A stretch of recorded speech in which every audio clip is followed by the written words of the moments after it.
couple of kills that allowed them to win. That's right. So that brings us to game number 3 between CJ Entus and NJE Empire. CJ back on the blue side. Yeah, Victor, Alistair, and Azir were their bans in game 1. I see no reason not to just go ahead and work with those again. Yeah. First pick the Rek'Sai if you can. Maybe leave the Alistair up this time, but Annie banned against Pure. Probably that's another way you could go about this, that's for sure. Well, I think Pure has been very good on Annie the last couple of games. Pure's been a big threat, so I think that is a good ban. Victor also banned against Goong.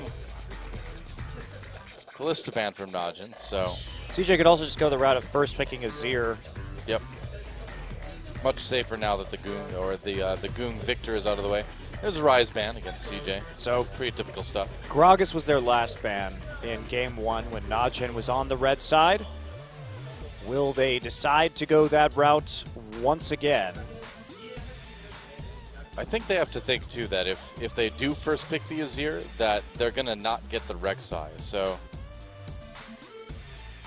do they want to ban something else? Yeah, but there's still a lot of junglers available for Ambition. Alistar. Okay. So they're removing Pure's ability to engage. Yeah, there's a Gragas ban, so they can choose between the Rek'Sai, the Azir, the Maokai. A lot of good choices for CJ. Yeah, leaving the Evelynn up, though, they really thought that was a threat in the last game, and I think the Azir has to be your first choice from here. Yeah. Take it for Coco. Put some Goong on something very different than what we've seen previously. Now the question is, can he play the AP Ezreal? Well, Sivir Maokai, pretty normal stuff there. They're just not going to go away. They had the exact same 2 picks on red side in the first game of this series, and they had those same picks in game 2. Najin prioritizing the Sivir in every first round of the draft, no matter the side. They could go with the Graves again, although Space and Mad Life didn't do as well in the matchup in game 2 as they did in the first one. Still not a bad pick, though. But without the Braum, without the Annie, it may go differently. Yeah. I suppose you could just grab the Rek'Sai here. They don't have a jungler yet. No, you definitely take the Rek'Sai because you know Watch is going to play Evelynn here. That's not even really being called into question. He kind of defaults to that pick, even though he doesn't tend to do very well into the Rek'Sai matchup. But yeah, Rek'Sai and Janna just going for some peel. Oh, so Thresh instead. Okay. I mean, the Thresh does set up picks better, where if they want to take the Graves, and the thing about Thresh is he actually is very squishy early, which does make you vulnerable to Annie all-ins with her high damage. So I think that's probably the reason why they were picking the Braum. But now that the Annie is off the board, it does free them up to take the Thresh from Mad Life. Well, we've seen the Vel'Koz versus Azir before, but I don't know if we're going to see it today. Although, I mean, when you think about the Maokai going in and Kennen going in as well, Vel'Koz could get a chance to get a nice ult off, but I don't think we're going to see that. There's the Evelynn. Still, Pure has been really good at following out the flanks of the Kennen. They are going to take it just because they have the Evelynn, they have the Maokai, so they've got the primary engaged down, and Pure is almost certainly going to be able to get some good ults in these scenarios. I should be able to. So how do you deal with that? Space could take Vayne to try to just position better. Shy on Rumble would make a decent amount of sense. I mean, the Vayne here, sure, you're going to be able to cut through this front line easier and have more damage in the late game, which has been part of CJ's issue. Not the Draven. They could just lane swap with it, of course, and try and handle things that way. These are just troll hovers right now. Of course. So the Shen was banned in the last game. Shen and Kog'Maw, a pretty different composition for CJ. They still have the box for some decent coverage on their back line and some decent peel alongside the Azir wall. And they've got Shen, too, in case anybody gets back there just to counteract. But Najin has a lot of ways to engage, and they're going to take the mid lane Ezreal. That composition for Najin is looking very scary. I mean, both have their strengths, right? They're going to get the Ezreal. We don't know how good Goong is on this champion. The poke from CJ, obviously very strong as well, too, and they have some decent protection for everybody. Yeah, it's strong for sure. And they have ways to take out these tanks and sustain team fights. And also remember that Goong does, everyone else besides Goong is going to be going in. But CJ, they don't have a way to really get onto Goong. They don't have, again, we look at the AP Ezreal and you say, well, you probably want some form of targeted CC or flank threat. Well, that doesn't really exist here. And CJ loves to build these compositions with Azir and Shen, where Coco goes all in on Azir and Shen just rides him as he's going into the enemy composition and ulting. So that's maybe the only thing that CJ has to help with this Ezreal, but even then it's going to be difficult to catch Goong out. Yeah, you'd think Goong would have a pretty easy time dodging around the things like Emperor's Divide and the Sand Soldiers, and they really need to count on like a taunt from Shy or something, I suppose. Well, yeah, but Shy has to get back there. That's the problem. How do you deliver Shy to the back line? There's not really a good choice to do it. It's not going to be easy. And here we go. CJ versus Najin, game number 3. It's go time.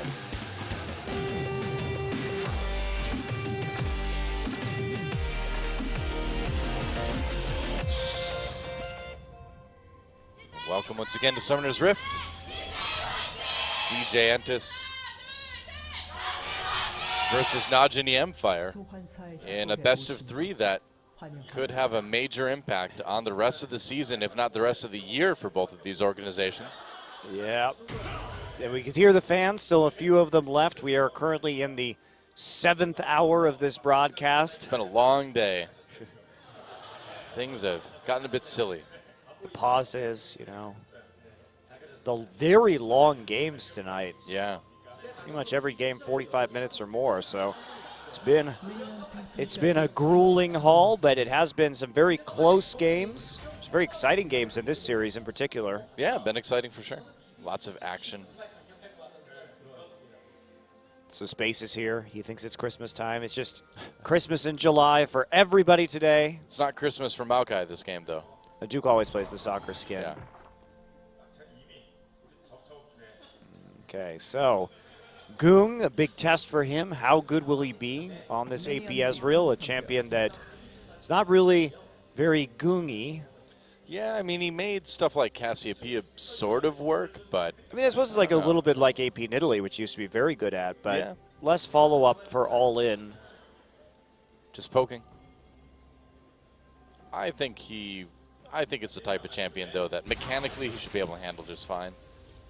No, Ezreal is not particularly difficult in that regard. Yeah. Pretty straightforward. I remember when Riot released him and they were like, the big hype around him, he only has skill shots. And you're like, wow. Now everything is skill shots. Which is good. Quick abilities are kind of boring. Except, you know, it's good like Braum's W isn't a skill shot or something.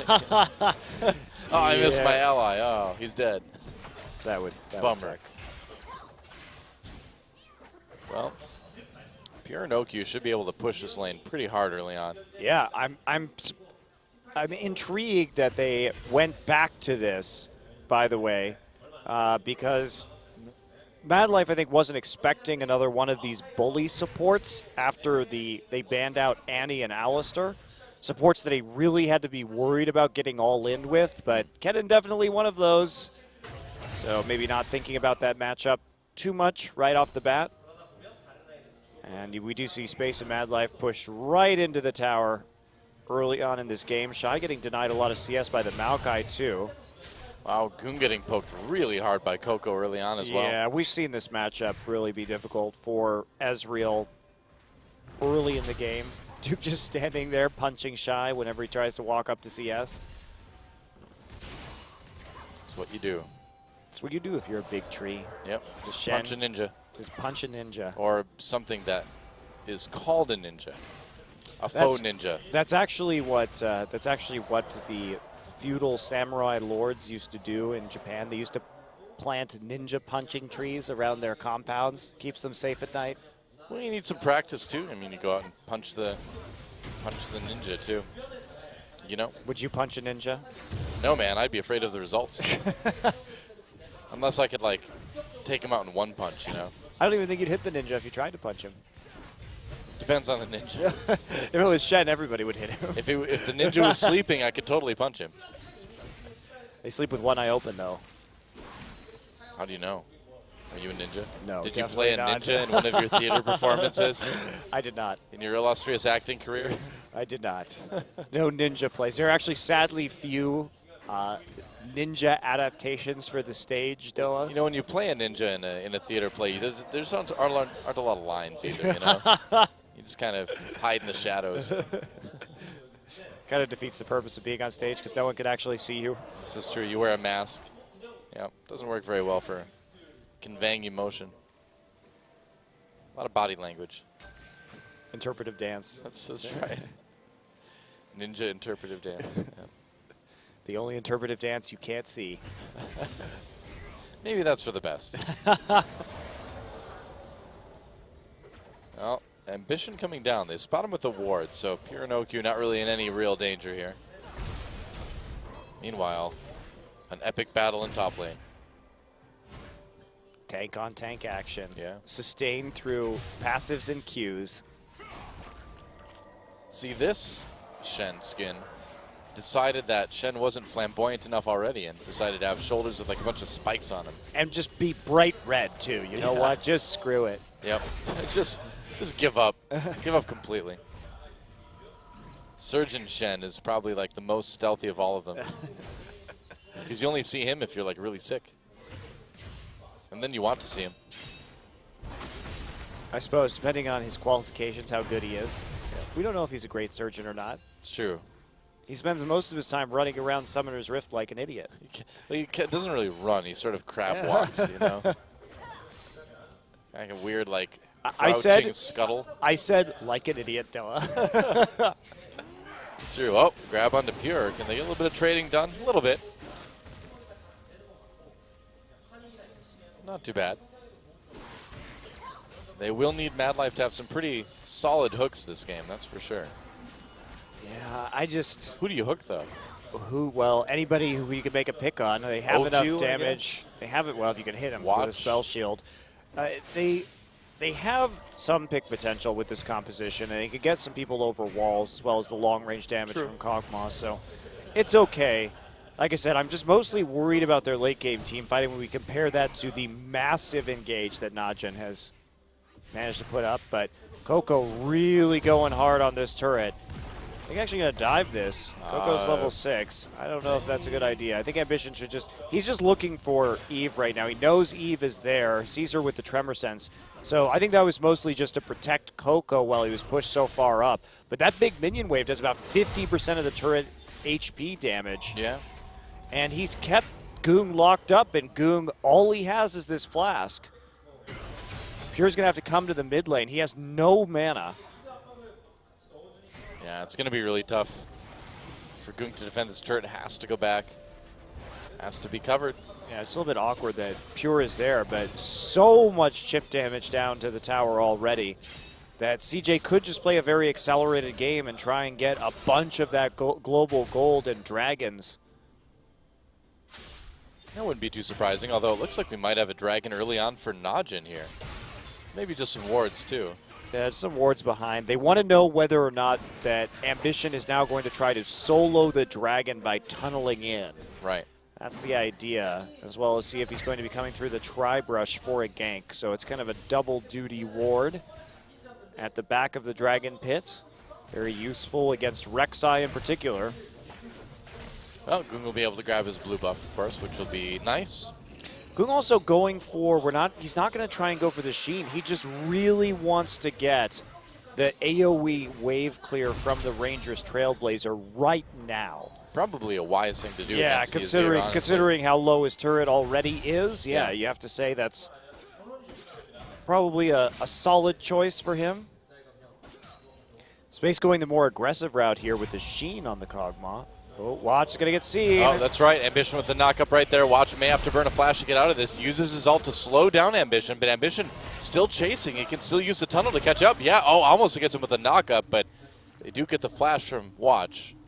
So a nice win there for Ambition. He's going to be able to take the red buff as well. Yeah, Ambition just waiting once again. Catches watch out in his own jungle, does manage to take away one of his buffs, and Goong is just too weak to help right now. He has no combat stats. He has a flask and an amp tome. Yeah. So you just cannot fight right now because Coco will absolutely wreck you. That's the idea. So Shy, of course, has those double globals. So he has his ultimate right now. Duke does have a TP available to him if he wants to use it. Mission clearing out some pink wards. Shy going to be delayed on his Sunfire cape, though, because he had to go for a cloak first against Maokai. And that means that he's just not going to have a lot of pressure on the minion wave for a while. Could get his turret chipped out as a result without the AoE wave clear from his items. And meanwhile, in the bottom lane, OQ with a little bit of an edge, CS-wise. Nice Mystic shot. I'm a bit surprised that Space decided to go for the Phage first here, or the Sheen first instead of the Phage, because it's just safer in this condition, especially when you could get flash. That could happen. It looks like Mad Life grabbed Pure and he had to burn his ult to get out of it. Yeah, not sure what happened to start that scuffle in the bottom side, but Pure could have tried to go in and Mad Life just threw it on the box. Oh, wow, there's nice a grab. hook. Exhaust onto OQ, could be in a lot of trouble. There's first blood taken by Space. Wow. And there is Shy also here for some reason. Just hanging out. Hi, I'm a ninja. They're going to go for Dragon. Well, they could go for the Dragon, but Ambition is top right now, and they might lose a turret, so they don't have a smite. And that could be a little bit dangerous since Goom does have I suppose. I suppose that is true. It's too bad. That would have been a good opportunity. You don't often see OQ just dying in lane like that. No, I'm not sure what happened to it. Spell shield there? Seemed like it was on cooldown. Must have been. Yeah. Watch is seen. Oh, Coco taken out on the Lantern. And they really do need Mad Life to come through big again, on this Thresh. And there he is, standing on a podium. Oh, until he's not. Yep. Thresh is no longer number one. Oh. Mad Life, one of the few people to not use the Samsung Thresh skin. He's probably still bitter that he doesn't actually have a skin from Season 2. That's true, yeah. He came so close. Oh, man. Sometimes I like to be mean to Cloud Templar by reminding him about Season 2 World. So what's your skin again? Oh, yeah. Sorry. Oh, I forgot. I just thought, Sorry, Cloud Templar. Do you remember Stanley's Nidalee? Now that's just going too far. He gets sad. Yeah. But you know what? He's made it further in Worlds than any NA team. So he's got that going for him. It's true. You got to be careful, though, If you're like watching a movie with Woong or something, you're like, can you see the screen okay? Oh, sorry. I didn't, that's not what I meant. I just want to make sure there's nothing obstructing your view. It's okay to look this time. That's right. Oh, poor Woong. The glance that was heard around the world. Oh, there's mid lane turret for CJ. Yeah, Mad Life sticking around mid too, just so that he could get out with the Lantern if absolutely necessary. So a very safe push in that mid lane. Now they're trying to set up for a Dragon. Shy's ult is almost back up. His TP is there should he need it. Yeah, OQ's been a little bit poked by Space as well too, which certainly helps. Mad Life probably just going to drop another ward. Or not. Oh, are they going to dive this? Oh, I think they're going to try to catch him. Mad Life trying to grab OQ, but with that spell shield up, doesn't even bother trying to use the Q. Stand United was available. Space was there, so Najin really just falling back out of that mid lane very quickly. Runeglaive is done now, but this blue buff not going to be secured. Oh, grabbed onto Pure. There's the box as well, too. Pure going really deep for the Sun on Mad Life and Ambition. Mad Life goes down. Space coming in with a lot of damage, though. Duke in the back line. Space in a bit of trouble. Whoa! Space had everyone push right back onto him, but he flashed over the Emperor's Divide, and now CJ Pushing Najin back a little bit. Goong low, but still okay on that Ezreal. 2 down on each side, both losing the jungler and the support. Yes, but CJ has more HP on more people is the problem. Everyone just flashing red except for Duke. They're going to try and finish off this tower, just bottle him up for as long as they can. Yeah, the minion wave not cooperating, though, and OQ and Duke will escape. Wow, close call. But turret down, and meanwhile, Najin, or CJ rather, Ambition just uses that Void Rush, gets right back into the enemy jungle for another red steal. Maintaining supremacy over that objective. Goong very, very low. Has to be cautious. They don't actually get the bottom side turret, but Ambition. Oh, Ambition tries to go in. Goong has no mana, has to flash. Ignite does it. And that was red buff, I believe, actually. Yeah. Yeah, so they do get Goong. That's another kill for Ambition. Wow, Goong really playing with fire there. Or red buff. Playing with red buff. Almost as dangerous as fire. Oh. Yep. Oh, hi. Huh. Not sure where that was going. Just in case. Precautionary hook. 90 degrees. That's right. It was just meant to lull them into a false sense of security. Well, and lulled they have been, Doa. Apparently. I mean, every game, though, we've seen CJ come out to a lead early on. Well, and this is one of the big issues with Shen, is that split push becomes so fierce when the teleport is down. The double globals are absolutely devastating, which leads to situations like this. I mean, yes, Goong was not there to contest it either, but there's pretty much no way you can even get close to this dragon right now. You're afraid of any deep wards in your blue side jungle.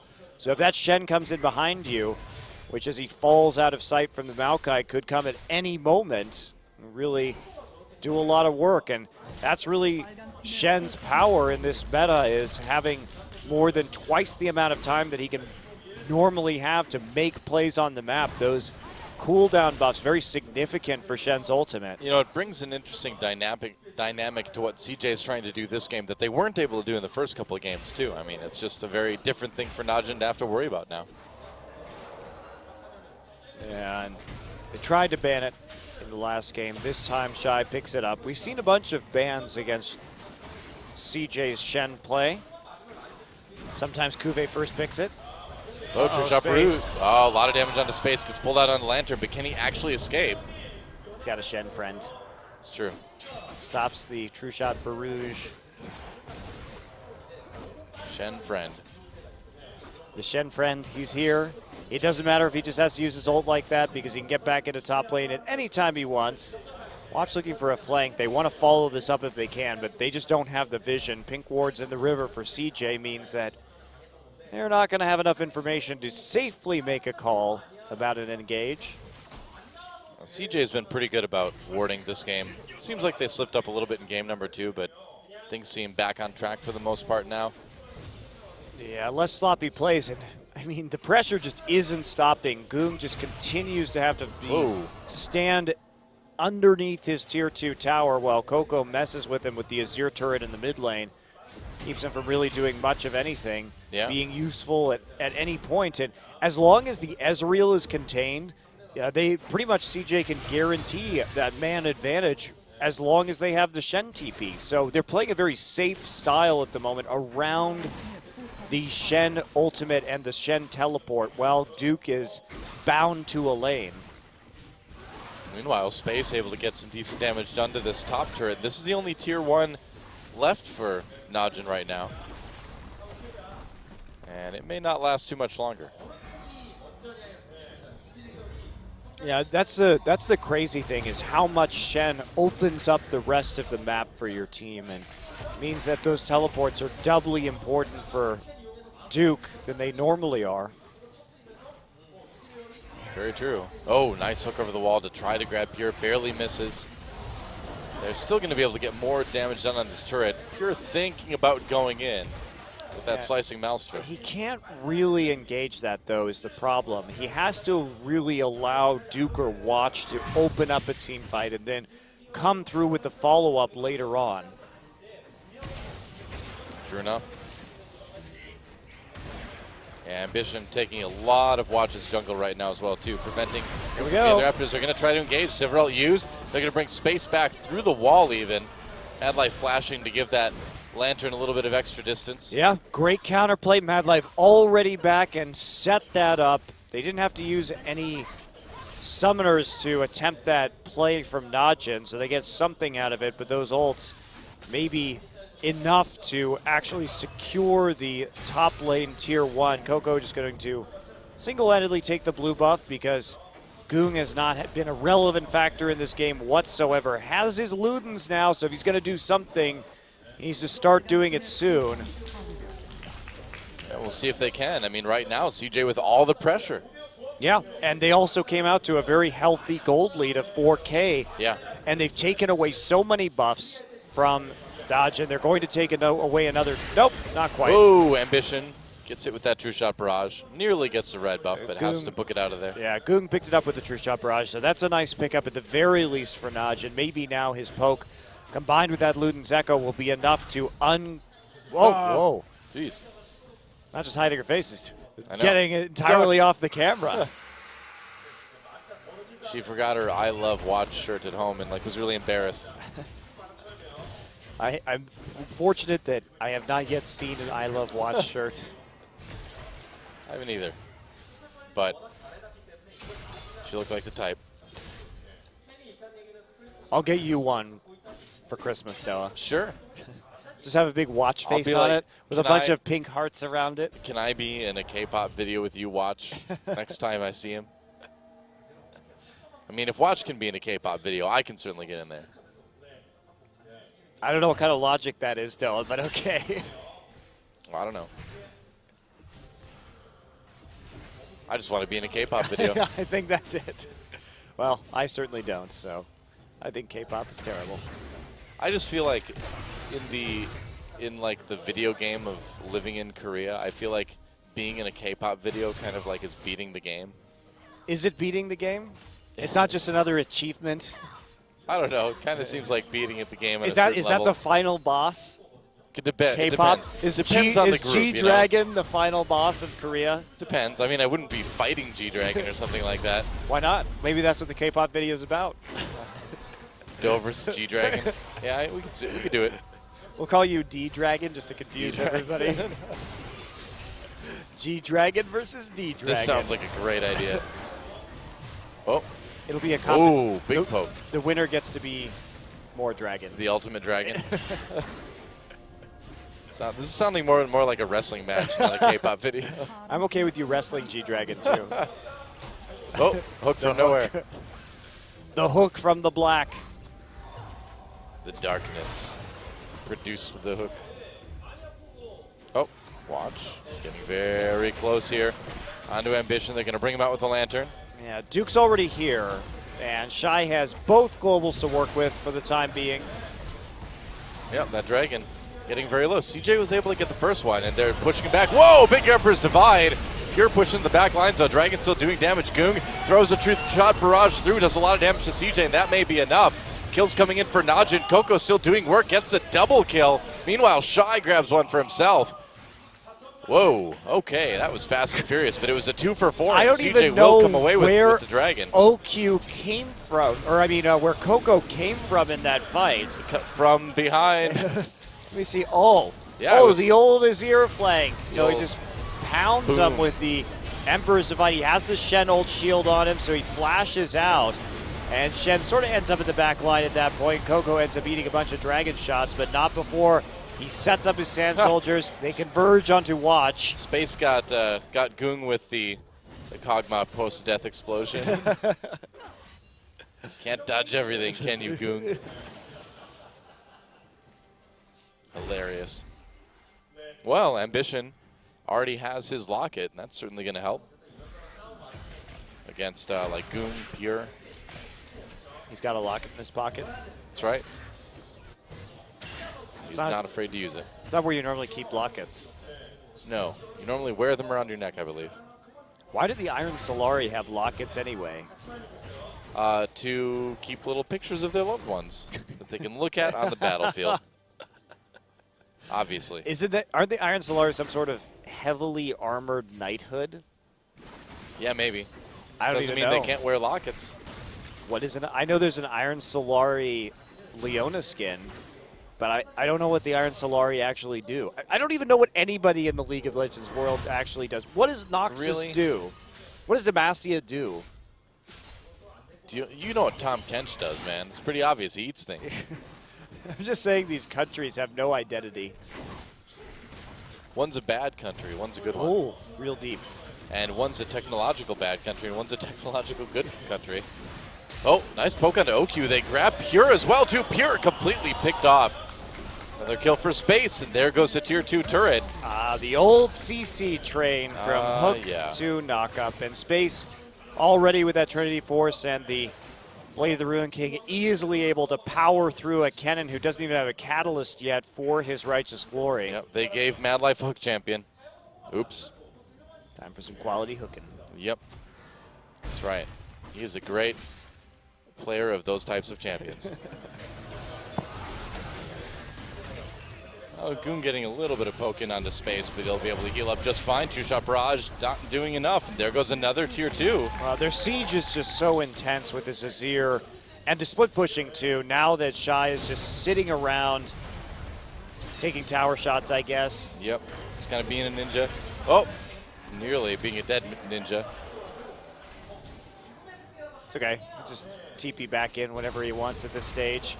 Has that Sunfire Cape now, so getting increasing amounts of pressure. Going for the Randuin's Omen next, interestingly enough. So not trying to go for a completed MR item. Not sure how I feel about that against Maokai and Kennen and Ezreal, AP Ezreal. Probably should go ahead and complete a Banshee's Veil before he starts worrying about a Randuin's Omen, considering he's got a long way to go to get in the back line anyway. Sure, he wants to lock down the Ezreal so somebody on his team can kill it, but... Yeah, I don't think Randuin's too useful. I don't think so either. But he bought it anyway. He's defying me. It's true. I'll have to have a chat with him afterwards. Good luck. Well, here we go. Baron time for CJ. Here comes Najin. Now, Baron wasn't the most easy objective to take for anybody last game. Well, Sivir was in the bottom lane, so why not go for it? Ooh, Space taking a lot of damage. They're still going to get the Baron. They will get the Baron. Are they going to win the fight afterwards? They're going to disengage. Nice hook onto Watch. Watch is going to go down very, very low. They're going to take him out. And CJ can be happy with that. No need to chase that one any farther. OQ just against a Kog'Maw Azir. That is a really fast Baron that can go down. So maybe you don't want to be playing Sivir in the bottom side in that particular situation. Yeah, he certainly paid for it. Okay, so now let the great sieging of the remaining Tier 2 begin. CJ coming up with a much more complete victory this time around, 26 minutes in and over 10,000 gold. If they can actually crack the base and finish the game, Najin has proved surprisingly tenacious. I think they're much better equipped to do that this time around than with Graves. Yes, they are. Oh, Space, be careful. Oh, gets out on the Lantern, still gets stunned by the onslaught of shadows. Hook goes really kind of into midair. Shy gets a taunt onto Watch. Watch getting taken out. Nice knockup by Ambition to secure that kill. Shy picks one up there. And Goong, wow, really poked out. Oh, Ambition hits him with the Prey Seeker as well, too. Well, Goog's never... Oh, goodbye. Wow, Coco is so good on this Azir. Yeah, flashing for that kill is really surprising Goong, but he's got so much more damage. And this... Are they going to just go for it? I mean, they could definitely end the game here. They've got so much damage. Wow, OQ gets poked out almost instantly. Pure trying to keep things alive. Duke waits in the back line. Nice Emperor's Divide from Coco. He bent that around the back of the tower to set it up for the kill. I don't know if they can finish the game here. They don't have the minion wave. They've got some time, though. I don't know. Teleport coming in from Shy. Oh, they're going to go after OQ. They take him out. Space dies in return, but not before they get watching. Another double kill for Coco. And there's the ace. And that means Goong is coming back, and he's got a lot of poke, and there's not a lot of health for CJ. After all that. Shy came back in, though, with the TP. So Shy can zone well enough. Well, he's going to start sppreading a lot of... here comes Pure again. All right, we're going for it. And it looks like they'll have enough to take down the Nexus. Yeah, Mad Life and Coco dodging the two-shot barrage, and that should do it. Pure, they're still fighting. There goes the Nexus, and CJ has just barely enough, and they'll take the match 2-1 after two 45-plus minute games, a 28-minute game for CJ to seal the deal. Well, by far our fastest match of the night. Oh, yeah. A very convincing victory for CJ. They finally found what can work. They played very aggressively with their double globals from the Shen early on. Coco pushed his advantage against the AP Ezreal in the early game, and CJ cleanly takes that one. Yeah. Coco's great. Coco's Azir is incredible. He's so good. Yeah. He's Wow. very, very good on that champion. And showing why it is frequently ban-worthy. And, you know, Goong never really had an opportunity to show